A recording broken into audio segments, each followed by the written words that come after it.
Hi, this is Dave from A Devil's Den, and you are listening to Rock at Night. Yeah,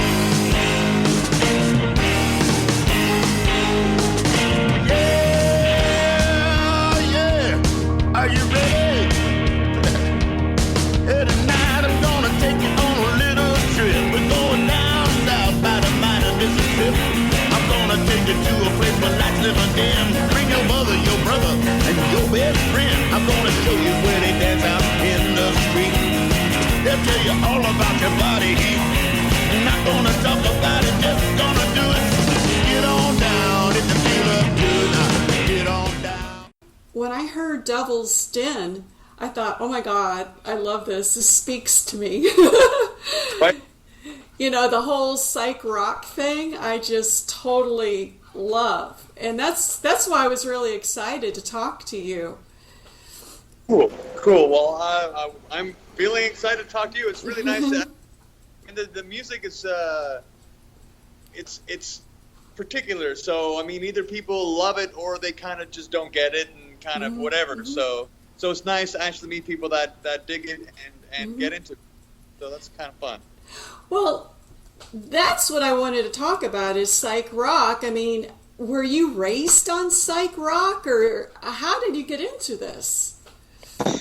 I don't know. It's really hard to say. When I was a kid, very quickly, I mean, the very first thing I ever heard was probably like, the Beach Boys or the Beatles and all that stuff that my dad listened to.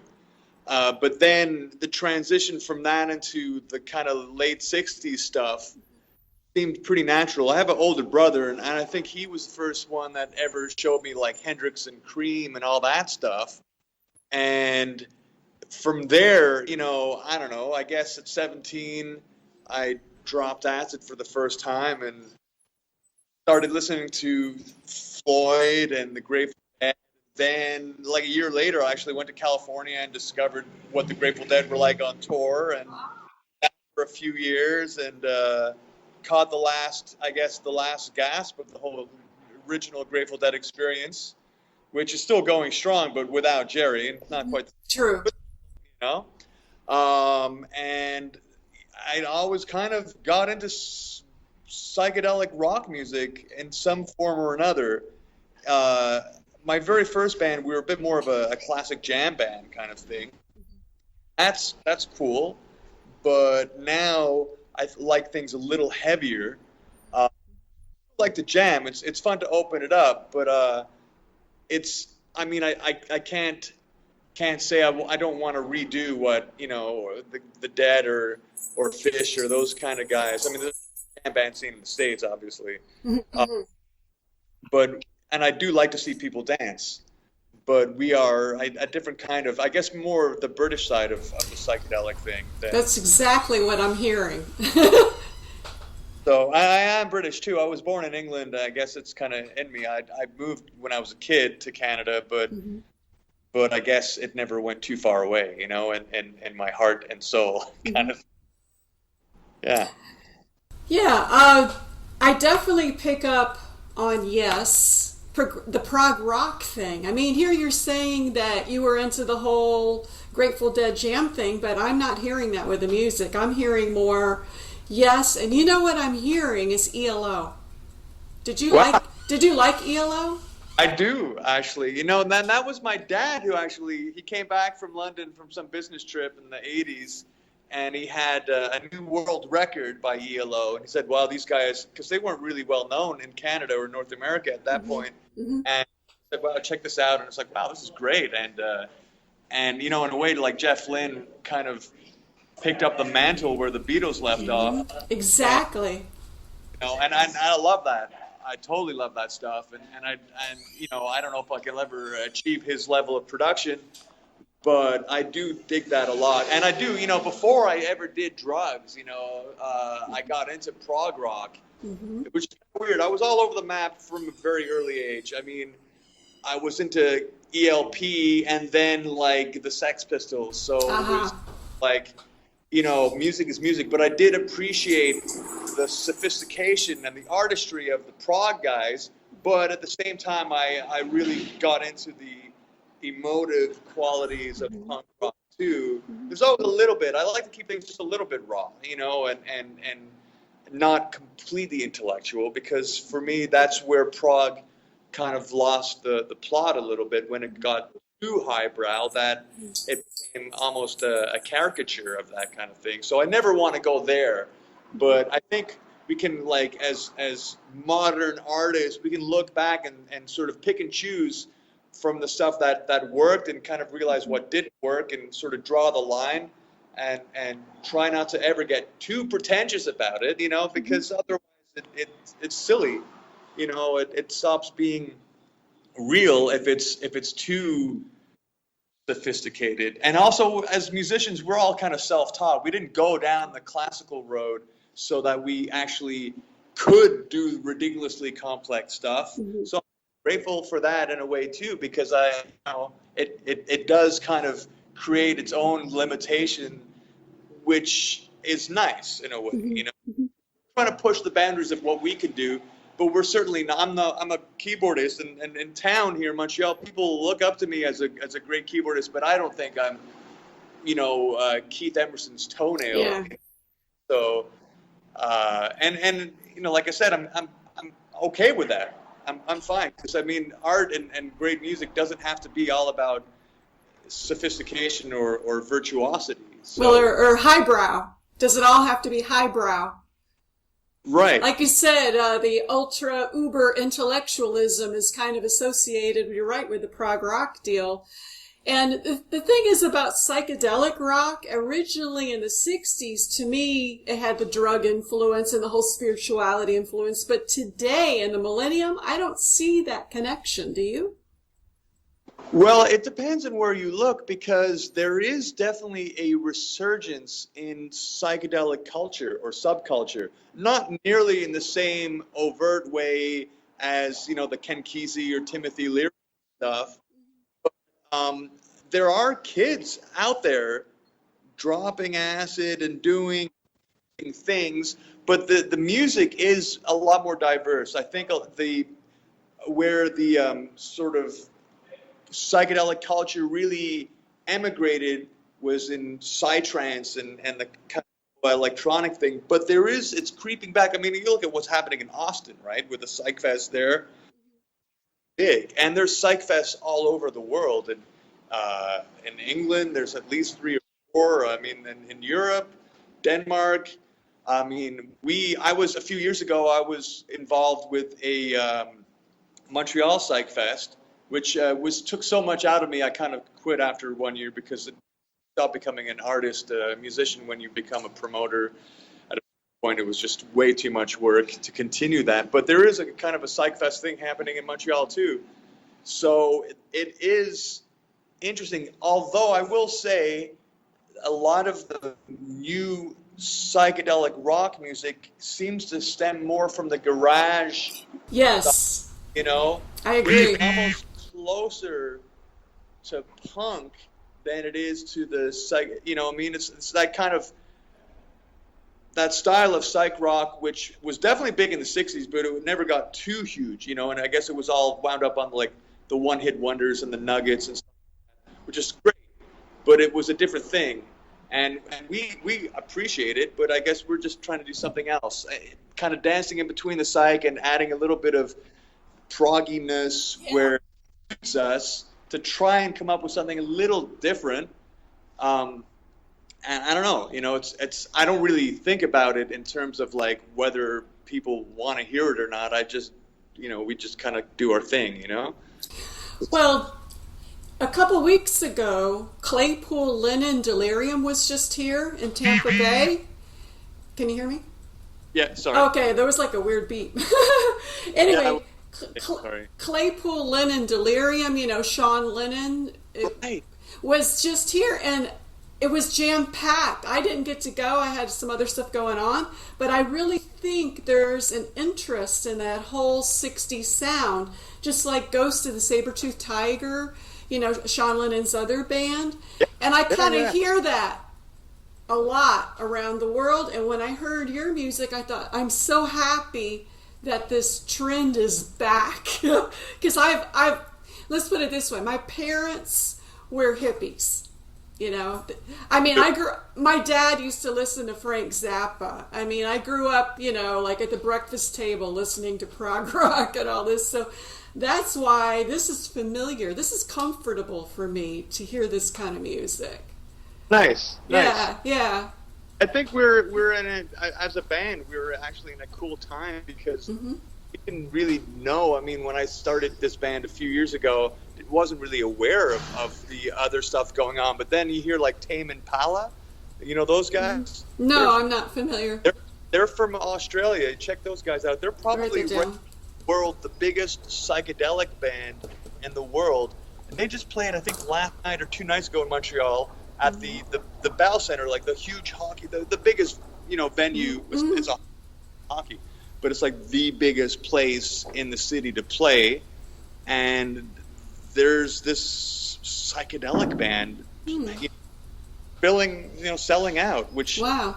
2 years ago I would have thought would be unheard of. You know, it's pretty wild. So we're kind of, I think we're actually at a good time with it.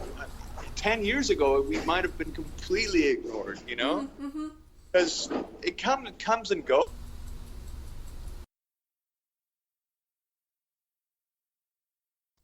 I was saying that I think people are actually hungry for more interesting music in a world of like Taylor Swift, not to knock her and all that, you know, but there is, people are hungry and want to hear some more interesting stuff.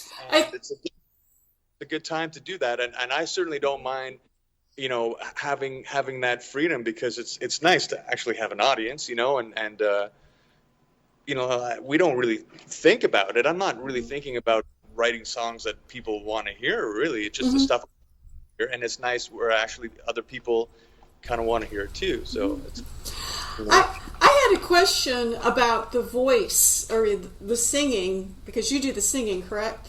Do you use what they call vocoding? Because that's why I thought the ELO kind of thing was... Sure. That's what I'm hearing. It's funny you should say that. Someone else asked me that same question, and no, but there is one song in particular where I did have like some crazy effects put on the voice, and it kind of sounds like that actually now that you mention it. But no, I mean, basically it's all me. I did all the vocals. So there's no synthesized enhancement or whatever? Because it sounds kind of like, which I like. I'm not criticizing. I really like it. I really, and everyone says this, but I didn't use any pitch correction whatsoever. Wow. Hair on the whatever you want to swear on. But there is, you know, some like one song I like some effects and stuff like that. You know, some modulation weirdness stuff, but that wasn't to correct it. It was really just to trip it out. You know. Because I actually analyzed each of your songs. I've listened to your album several times. Oh, love it. And so I am familiar with the album. And since I do play music, I like to go through and write my impression of various songs. The press release sheet mentions Ghost, and I'm a huge fan of Ghost. Meliora, I love it. And I've seen them in concert a couple times. And the vocals do kind of sound that, kind of like a harmony, kind of like a chorus. Sure. That's why I wondered about the synthesized vocals. Let's see, do you use a Hammond B3? Because it sounds like you've got in some of the songs a nice organ effect. I own a Hammond B3. Well, that's why my name is Hammond Cheese Sandwich, because I had it from that makes sense. Where that... Because that was one of the things that goes right back to my earlier bands when I played Fender Rhodes and Hammond B3 and a Clav D6, and that was my setup. But we were a little younger and more eager and willing to carry that stuff everywhere, because right now it's so big and heavy, and live I don't use it. No, unless we start to play much bigger shows.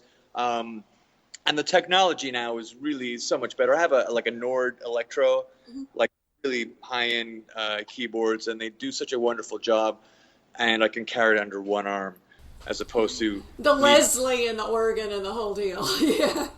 It sounds Yeah. great, but for recording, forget about it. I'm gonna use the real. The real deal, yeah. Do you use vintage amps and effects and stuff like that? Because you do have that vintage sound.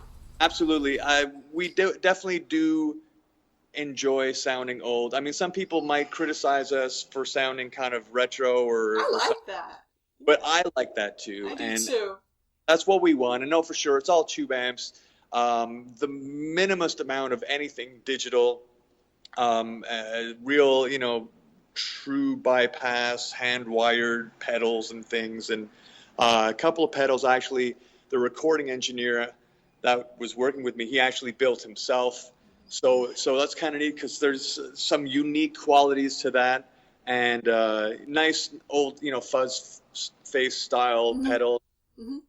I have a Space Echo too from the 70s, which is really a big part of the sound. I mean, in a way, you can't really call yourself a psychedelic rock band without having a Space Echo. Yeah, you got to have all those effects, definitely. Let's look at some of the songs. I swear, I have an earworm for Skylight. Ever since I heard Skylight, it's just in my head, like a loop. Nice. Which is okay. It's a good thing. And I really, really like Skylight. The riff. I don't know. Is it the bass that's doing the riff? Or the guitar? There's like a riff throughout the whole thing that carries the whole thing. And then there's a pause, and then the bass is still going, I think. There's it's really the song, if you want to analyze it musically, is mostly 3 chords. Yeah. But there is a riff that kind of carries it through. Yeah. And the bass line, if you really were to pay it, we try to add these subtleties, but, don't really, there's sort of, the idea is, hopefully you kind of feel them without really noticing them, but the bass line does change maybe 3 times in the song, even though the chords remain the same, to kind of move it forward. So there is a big fat guitar riff that kind of starts off the thing, and a smaller guitar riff that kind of is buried in there, which is kind of like a counterpoint, I guess. But what's fun with that song, which no one really notices, which is fine because it's not analyzed, it's music, right? But Well, I don't know. I analyze everything, so the fun thing is the entire song is in 7/8 time, and which means that it's kind of always missing that extra beat.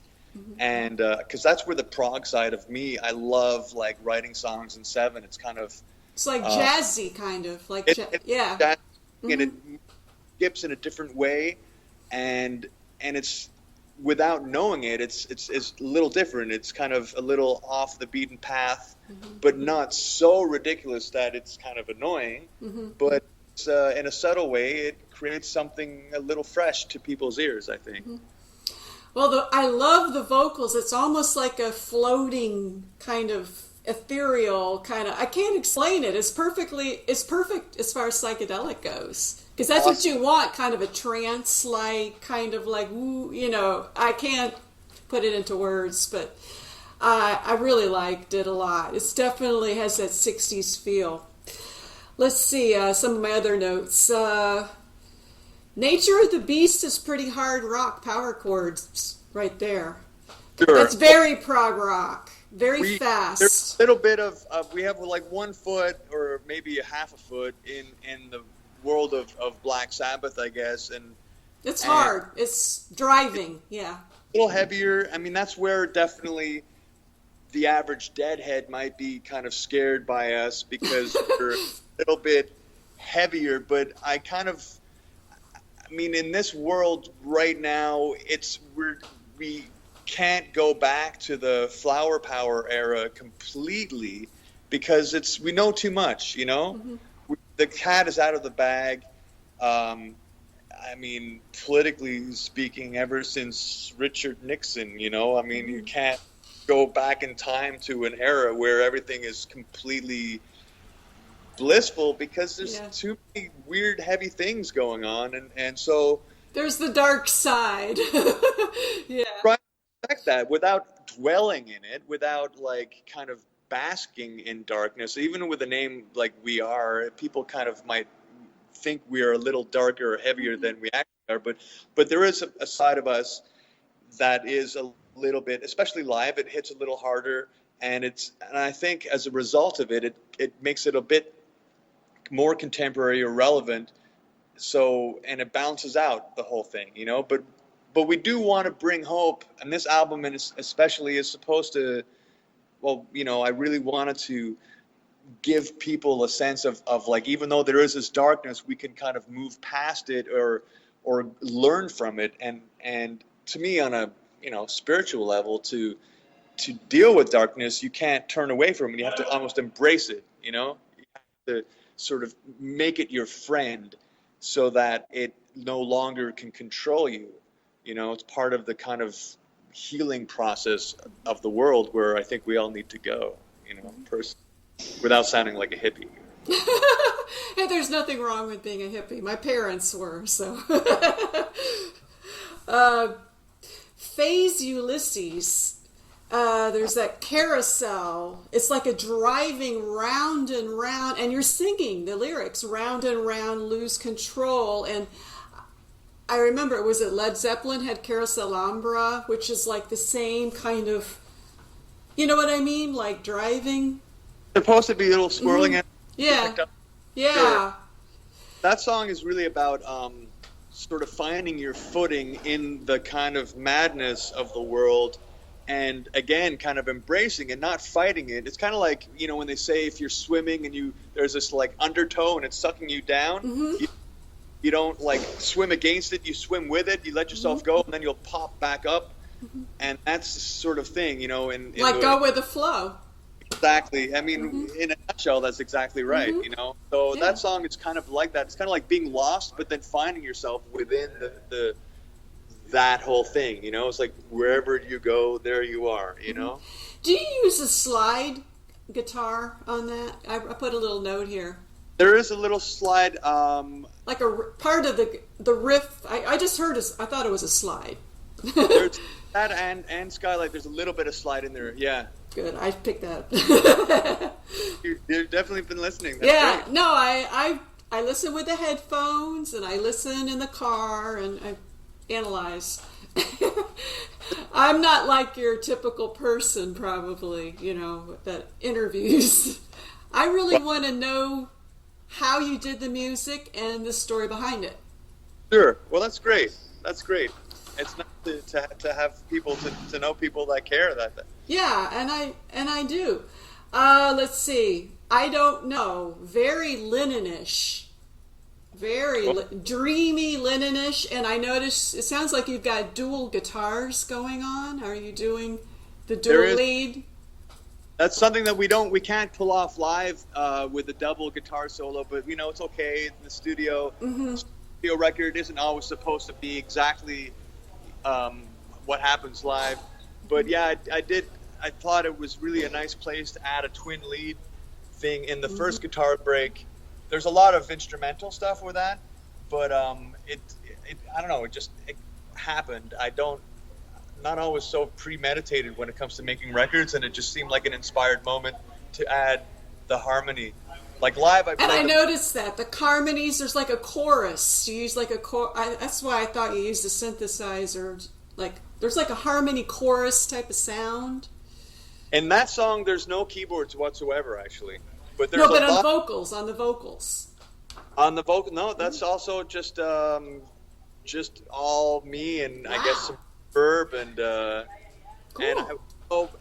The thing about voice is that sometimes voices kind of can blend together in weird ways, and when I kind of sing and overdub my voice, somehow it sounds a little interesting or something.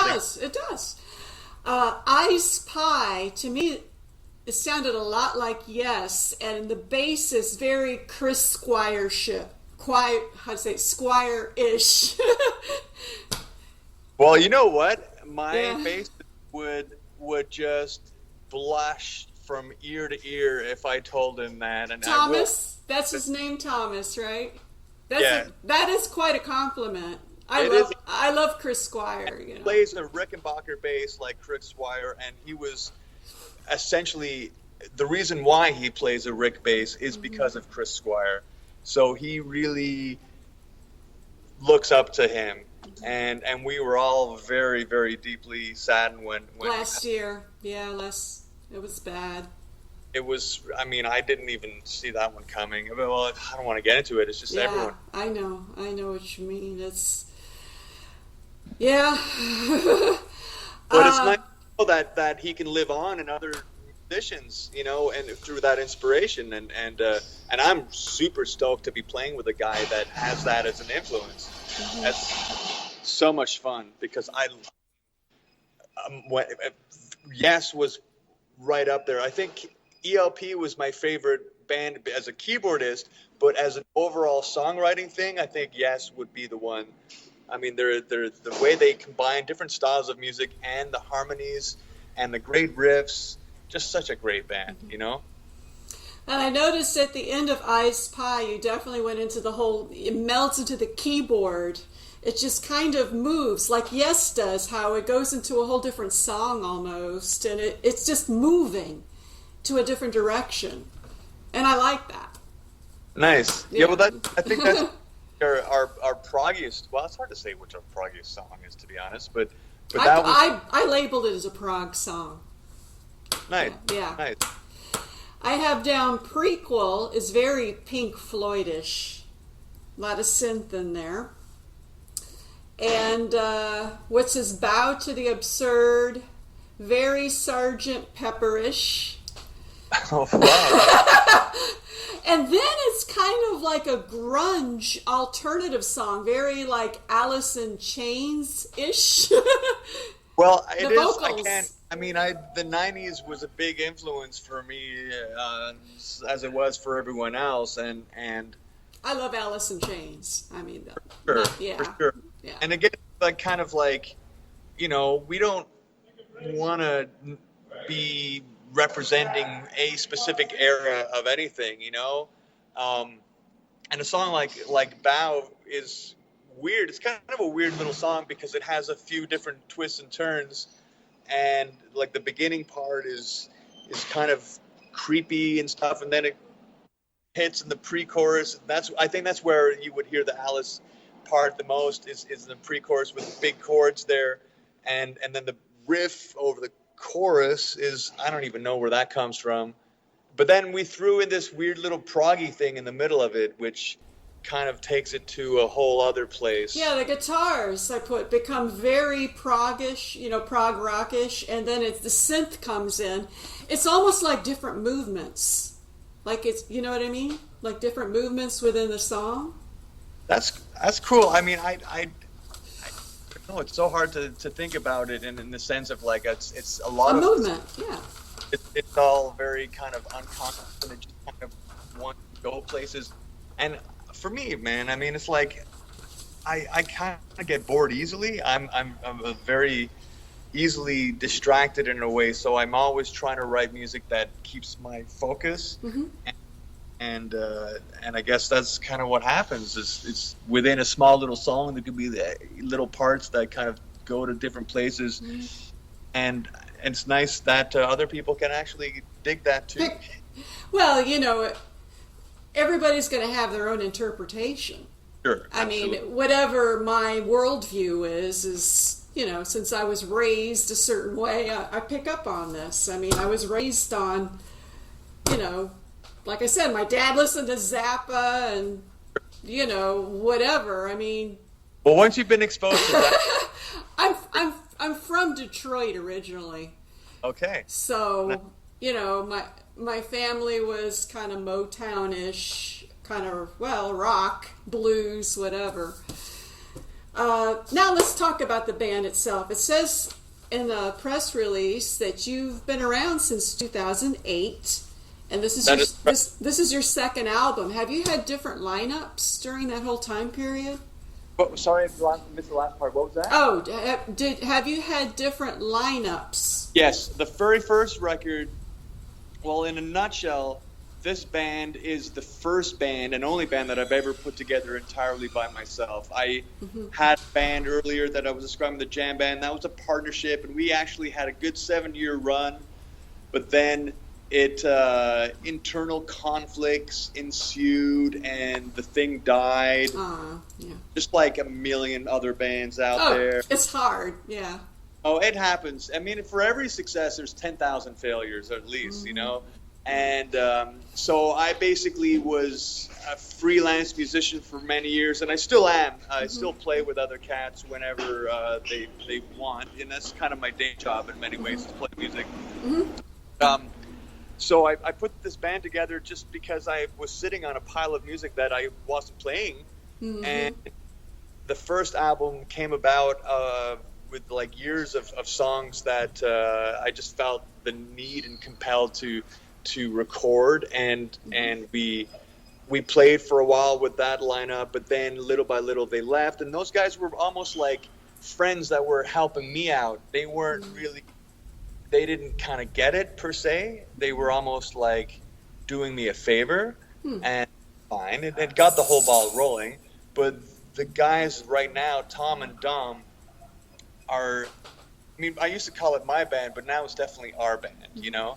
And one is an equal partnership, and we all have the same goal and the same musical vision, and it's like a three-way marriage that's just, I don't know, I feel really grateful and very, very like blown away the fact that I could actually find cats that are really dedicated to this kind of musical vision, because it is, you know, it's not for everyone. And in these days, you know, there's more I mean, there's so many different styles of music, but there's a lot of one thing or the other, you know. There's a lot of guys out there doing like hip hop, or a lot of guys doing like, you know, various forms of metal, and there's like a lot of punk bands still out there and all these things. But so with this sort of psych rock thing, it's still, despite its resurgence, kind of fresh and new. A lot of people. So I'm, you know, it was so cool to actually weed through the process and find these guys that actually are beyond just bandmates now. They're like family, you know. Did they help write some of the material for this album? They fleshed things out, and that's why I wrote on the album, you know, sharing the songwriting credits, because I came in with the seeds, but they helped for like the skeleton, and they put kind of bones and added a lot of ideas and added their own influence, you know, which really, really important, because things can get a little monochromatic if you're completely in control. And I don't, you know, I like having ideas, but it's also, I'm kind of lazy. I don't want to be have the whole burden of every last idea on my shoulders to come to light. It's just too much stress. Yeah. And I mean, it looks like you're producing it. You're doing all phases. That's a lot. Yeah, I definitely did produce it, though. I mean, without a doubt, it was. I you know, in that respect, on a production side, it's really important to have like a singular vision. Otherwise, things can go all over the place, and it could be messy. You know, it's kind of like you know, a ship has only one rudder, right? You know, I think maybe we could be more. I mean, they did influence or have suggestions, but in that respect, I felt pretty much like, okay, I'm gonna just take charge of the production side of it and move things forward. But there's a kind of a fine line between the songwriting process and the production side, you know, because the songs themselves inform the production, you know, and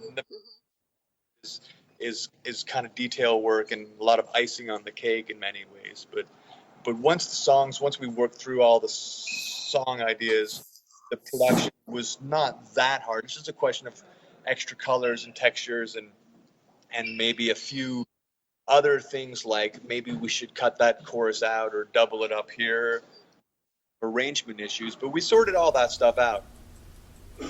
Well, I'll tell you, the production, the engineering side is good. When I stick this on my stereo, it sounds great. So somebody did their job right. Thank you. Well, I had a great recording engineer and a great mixing engineer, and I decided not to, despite the weak Canadian dollar, I decided to get it mastered with someone that was a recommendation in New York City, because I didn't want to hold back on the the production side of it. The mastering is the last stage of the whole thing, and if it's not mastered right, then it could really ruin the entire record. So going to at the point that I actually did get it mastered in New York, the dollar was almost like worth 50 cents to the US. Oh, wow. Yeah. It was pretty horrible financially, but I don't care, man. You can't put a price on things like that, really, Well, I mean, if this is representative of your work, you want it to be the best that it can be. Exactly. I mean, this is you. This is your life work, so don't chintz. We're all super proud and super stoked. Just the beginning. The album hasn't even officially been released yet. I know, it hasn't been. Now, speaking of that release and all this, when you're touring or you're doing live performances, man, it's hard getting into the U.S. I have a lot of complaints from my Canadian friends, my UK friends with this visa thing. It's out of control. It's here for us. That's why we're actually our first full tour is going to be in the UK, because legally speaking, it's just so easier to get in there. And we know that there's a market there, and then all the States. I mean, we would love to play the States, and we will, obviously, because we're an independent band and we don't have like the major legal connections that a fully signed or record label thing would have. It's just too much work. I mean, we can do it on our own, and we will, but it takes at least a year. It takes at least a good solid year, well, upwards of a year anyhow, and a lot of money to take care of all the paperwork and legal stuff to bring a band into the States. It's just too much right now. That's what I've heard. We're going to wrap this up. If there's anything that you would want people to know about your music or your band, or any kind of message that you would like people to know? I would like people to, it's not even just about us, but just always keep an open mind.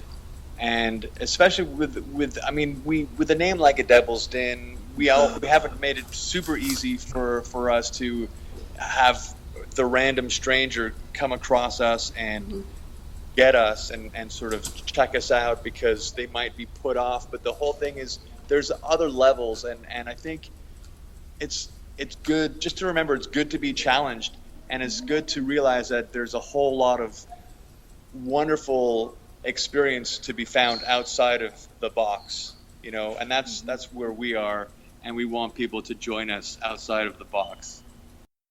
You're listening to Rock at Night. Thanks for the intro melody. It's called Get On Down by Billy Bass Alford. Thanks.